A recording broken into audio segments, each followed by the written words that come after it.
Welcome to today's video, where we're diving deep into the fascinating world of accountability, leadership, and, yes, Chicago Bears football. Now, we all know the Bears have had their fair share of ups and downs. But here's a fun twist. Thomas Brown is stepping up to the plate and doing what very few coaches do, holding himself accountable from the get-go. Stick around as we break it all down, and make sure you hit that subscribe button, give this video a like, and share it with your fellow football fans. So, let's talk about accountability. Not the kind that your parents always nagged you about when you didn't take out the trash, I know. We've all been there, but the kind that comes from leadership. Enter Thomas Brown, the new interim head coach of the Chicago Bears. Brown took charge of this struggling squad with one clear, refreshing message. If we fail together. No finger-pointing, no blaming the referees, and certainly no, it wasn't my fault, excuses. It was a bold statement, especially considering the fact that he had only recently been promoted to offensive coordinator just after the team fired Shane Waldron. Brown wasted no time. At his very first press conference, less than a month into the job, he didn't sit there and give the usual, "We're working hard. We'll improve," speech. Oh no. He went right in with a clear message. Accountability isn't just a buzzword. It's a way of life. And I have to say, it was pretty impressive. Instead of looking like a deer caught in the headlights, he stood tall and said, "I'm not above coaching. I'm not above accountability. We get this done together." Let that sink in for a moment. The coach is saying, "I'm not perfect, and neither are you, but we're gonna make this work." It's the kind of leadership that gives us hope, and probably makes the players sit up straight and think, "Alright, I gotta step up my game." But let's be real, it would have been easy for Brown to talk the talk. Right? I mean, who doesn't love a good motivational speech? But that's not what he did. Oh no, he went one step further. He walked the walk, right there, in front of the cameras. Before anyone even had the chance to ask a question, Brown brought up one of the most painful topics in Bears football history, their nail-biting, heart-wrenching end-of-game losses. Remember those? The Bears suffered a crushing defeat at the hands of the Washington Commanders in late October, thanks to one wild Hail Mary that left their defense looking like they'd just taken a nap. But that wasn't the end of it. No. The Bears also lost 3 consecutive games by a combined total of 7 points, and if you don't think that stings, just ask any Bears fan. We're talking about a blocked kick, an overtime meltdown, and some truly puzzling clock mismanagement. But Brown wasn't here to play the blame game. After all, Matt Eberflus had already been let go. So if anyone was gonna take the fall, it was easy to point fingers in his direction. But not Brown. He wasn't about to throw Eberflus under the bus. And he made it clear, we all have a role in this. And I'm no exception. I know there's a lot of scrutiny, talk, and dialogue about what's happened at the end of some of these games. He said, making it clear that he too was accountable. And then, without missing a beat, he dropped this bombshell. "I am not exempt from responsibility in those actions." Mic drop. And just like that, the coach made it crystal clear, mistakes were a team effort. That is real leadership. So why does this matter? Well, because accountability isn't just about saying, "I'm sorry," after the fact.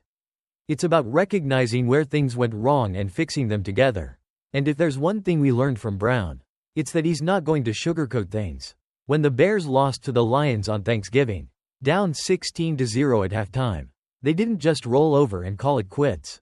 No, they came out swinging in the second half, outscoring the Lions 20-7.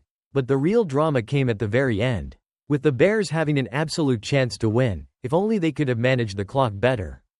Here's the situation. With 3:31 remaining, the Bears had the ball and a shot at redemption. Rookie quarterback Caleb Williams was throwing darts all over the field, connecting with DJ Moore on a clutch 25-yard third and 7. And later a 21-yard fourth and 4. Williams even scrambled for 14 yards. Then 13 more, keeping the drive alive. But then, cue dramatic music, disaster. The Bears were just 4 yards from field goal range, and the clock was ticking. Instead of calling a timeout, Williams rushed the play. And with 31 seconds left, the clock expired before they could even attempt a field goal. No field goal, no win. Now, I know what you're thinking. Oh, great, here comes the coach with the usual excuses. But not Thomas Brown. He wasn't about to let his team wallow in the final seconds. Instead of focusing on what went wrong, he focused on what led to those final moments. Brown reminded the offense that there were plenty of missed opportunities before the clock even became an issue.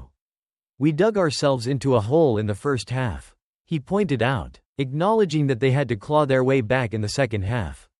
The blame wasn't just about those final 30 seconds, it was about the bigger picture.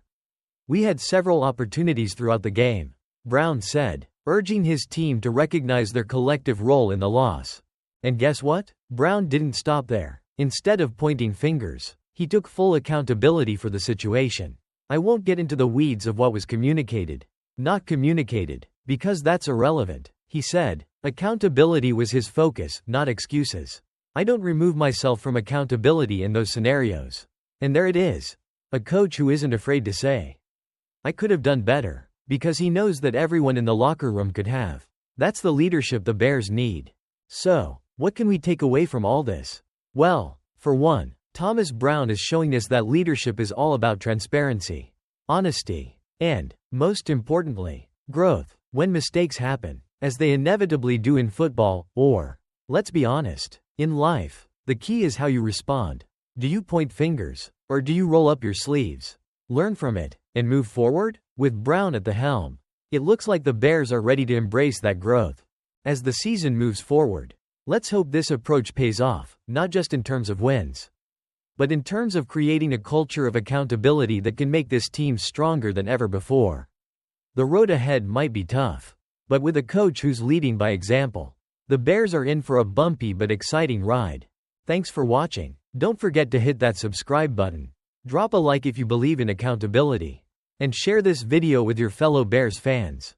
Let's spread the word and keep the conversation going. See you next time with more updates and insights on your favorite football team. Hey there, football fans. American football, welcome back to the channel, where we bring you all the drama, the highs, and the hilarious lows of the NFL. If you're new here, make sure you hit that subscribe button and smash that like. And don't forget to share this video with your friends, especially if you want them to witness the latest Bears meltdown. Because trust me, it's a doozy. Now, let's dive into the disaster that was the Chicago Bears Thanksgiving Day game. Buckle up, the ugly locker room incident, when things go from bad to worse for Matt Eberflus. Well, folks, you know things are bad when a head coach gets fired before the turkey even gets carved. But that's exactly what happened after the Chicago Bears' disastrous Thanksgiving Day loss to the Detroit Lions, where a game that was already heartbreaking somehow ended on an even worse note for head coach Matt Eberflus. Spoiler alert, he wasn't fired for losing. He was fired because of how he lost. Let's set the scene, shall we? With only 32 seconds left on the clock and the Bears trailing 23-20. They were driving down the field with a chance to tie the game. This was it, the moment for a game-tying field goal. A glimmer of hope for the 4-8 Bears, who'd already endured more frustration than a third grader trying to learn long division. But in the final moments, what did the Bears do? Nothing. Yes, you heard that right. They failed to call a timeout. Cue the collective facepalms of the entire city of Chicago. The fans? Furious. The front office? Livid. And the players? Well, let's just say the locker room wasn't exactly the picture of calm and composure. According to sources close to the team, the frustration that had been building all season came to a head. The players were apparently so fired up, and not in the good team spirit way, that things got, well, a bit ugly in the locker room. The aftermath. Emotional and pissed players let loose. It wasn't just any regular post-game speech. Coach Eberflus, trying to do his best to hold it together, came out with a typical, "we have to stick together" message. But after the way that game went down, it wasn't exactly what the team wanted to hear. Cornerback Jalen Johnson, a team captain, was reportedly emotional and pissed, and rightfully so. It's hard to stay calm when you're handed a chance to tie the game, and your coach can't even manage a simple timeout. But Jalen wasn't alone in his frustration. Multiple players and even staff members were left scratching their heads, asking, "Why didn't we call a timeout?" In their defense, who wouldn't wonder about that? A game-changing, potentially season-saving moment, and no timeout? That's like forgetting to put gas in the car right before a long road trip. It's not just a minor mistake, it's